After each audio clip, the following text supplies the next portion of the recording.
Hey guys, what's up? It's Dean with Manful Yoga. I'm about to start shooting some workouts for the mobility project. I figured this would be a good idea and a good opportunity to warm up my voice. So we've got three questions I'm going to answer this week. The first, they're actually all from members of the Manful Yoga members area.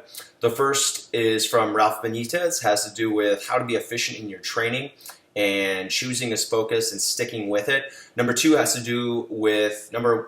from Jake Michael Coley, and his question has to do with addressing imbalances, so feeling really sore on one side and not so sore on the other side.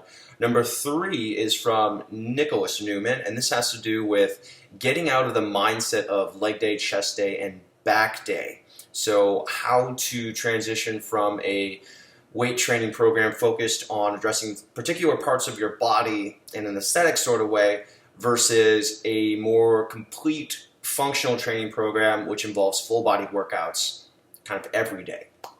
So straight into it, Ralph Benitez, and he starts off his question talking about how it's good to focus on a workout program, and then he finishes with any fitness regimen in order to be successful ultimately has to be functional and lead to purpose, i.e. walk straighter, because focusing on hip alignment all week.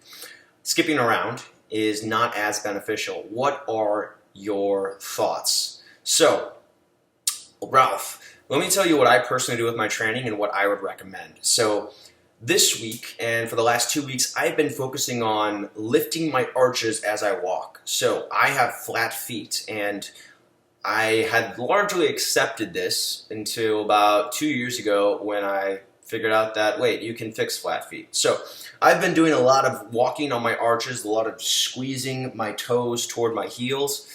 A lot of these exercises I've received from physical therapists. Helps to have a girlfriend who works in a physical therapy clinic. And then I've merged them with a lot of yoga exercises that already address your arches. The point of this, I've been focusing on my arches and nothing else for the last 3 weeks. So I haven't been focusing on improving my hip flexibility or improving core engagement. All of those things naturally happen while I'm training. But for the last 3 weeks, I've really been focusing on just the arches. So my recommendation for you is to get better or to improve. Pick a single focus for a week at a time, a month at a time, maybe 12 weeks at a time, and stick with that. Then once you've completed whatever week or month or 3 months of focus, that training should stick with you as you move to another focus. So if you set a goal to improve 4 different things at once and do them all, you're not going to be as effective as if you set one goal and address that over the course of a month. So my recommendation is choose a specific focus, address that in your workout, whether that's once per workout, whether that's just one workout, or whether it's for a month at a time. But pick a specific focus and go with that instead of trying to do everything at once. All right, next question comes from Jake Michael Coley, also a member of the members area. And Jake says, I've been battling lately with not feeling it after my workouts, with not feeling even after my workouts. The right side of my body feels like it gets worked thoroughly, but my left side is dragging behind. Even the right side of my core feels like it's doing more work. Also having difficulty feeling leg poses in the right places. Lunges, squats, warriors, etc. Feel like I just work my knees and quads, missing out on glutes and hamstrings. Can someone explain the idea of externally rotating your hips while still keeping your feet squeezing together? So, his question is on glute engagement, and I'm also building on that question because it sounds like he's got a lot of imbalances in the rest of his body. So number one, externally rotating your hips is glute engagement. The best way to make sure that your glutes are engaging is to do a single leg bridge on the ground. So do a bridge, start with both legs, both hips lifted, and then extend one leg forward, single leg bridge. When you're standing, the best way to do this is to think of externally rotating your hips. You can bring your hands on your thighs and then turn your thighs to face out slightly. So that is external hip rotation. So that's engaging my glutes, that's hardening my glutes. You can also think of reaching your tailbone down and pressing your hips slightly forward. You can think of squeezing a penny between your butt. So those are all some ways of working on glute engagement. I've actually got a couple of videos coming out on that shortly, even on this YouTube channel, in a more in-depth video on the members area. Addressing imbalances. So I wanted to talk about that. One way that you can very easily address imbalances is by focusing on the weak leg. So a simple way to do that is just pushing down through your weak leg. So you can tell your weak leg based on which leg you like to stand on. So if you notice that you like to stand kind of on your left hip during the day, that's your strong leg, which means that your right leg isn't getting as much work. So when you work out, you're going to need to push down more through your right leg in order to get that leg to turn on while you're doing two-legged exercises like squats. So make sure that you're pushing down through your weak leg. Make sure that you're checking in with your body, so not just doing the poses, not focusing on your body, but actually even touching parts of your body, making sure that those parts are on. Using a mirror can also help a lot to make sure that you're properly aligned and that everything is even. All right, so last question comes from Nick, and he says, Mr. Pullman, Mr. Pullman, wow. I've always wanted to do yoga, but programming is so ingrained in my head. Do you know which body part or system to do each day of the week? Or how do you program yoga? Can you schedule workouts? Thank you again.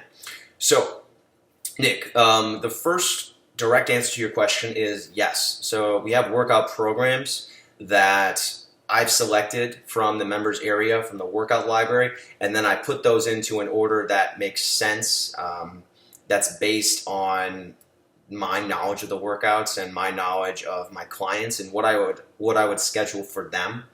So you can follow a program that addresses a workout mostly focused on hip flexors one day, and then one focused on shoulders the other day, and one focused on chest, let's say, the day after that. So my second answer to you, and this is going beyond, right? This is addressing kind of the concept of your question, which is you're programmed to want to do specific body parts on certain days. So I'm going to talk to you about getting out of that mindset briefly. So I used to work out as well. But I used to do weight training as well. And I would have days where I would do certain exercises and days where I did other exercises. But even on those days, I would be doing full body exercises, right? So even though I'm working back, at the same time, I'm doing chest somehow. At the same time, I'm using my legs. So even though they were targeted workouts, I'm still using my full body. And you can kind of take this concept over into yoga. Even though you're definitely going to be doing every part of your body, because it is a full body. The nature of yoga and the nature of body weight exercises that we use here are full body exercises. They are not isolation, because isolation is more, it's different from what we're doing. If we're doing isolation exercises, that'd be more aimed at physical therapy or aimed at recovering from injury or at bodybuilding. So what we're doing is full body complex movements, functional movements. And even though we'll do full body on one day and another day, we're going to address a particular part of your body on one day and another part of your body on another day. So, for example, we'll have a full body workout on Monday, a full body workout on Wednesday, but the full body workout on Monday focuses on hip flexors, whereas the full body workout on Wednesday addresses your back. So we don't explicitly separate our workouts in terms of, okay, today is only back, today is only legs, but we do focus on a particular group of muscles or a particular muscle throughout the workout programs. So those are your 3 questions for the day. If you have any other questions, you can send them to me at dean@manfulyoga.com. Actually, better yet, post a comment on this page, on this video with your question, or you can also post it on my Facebook wall at facebook.com/manflowyoga. All right, thanks for watching. I hope you guys have an awesome week. Hope you found these answers beneficial, and I look forward to seeing you again. Take care.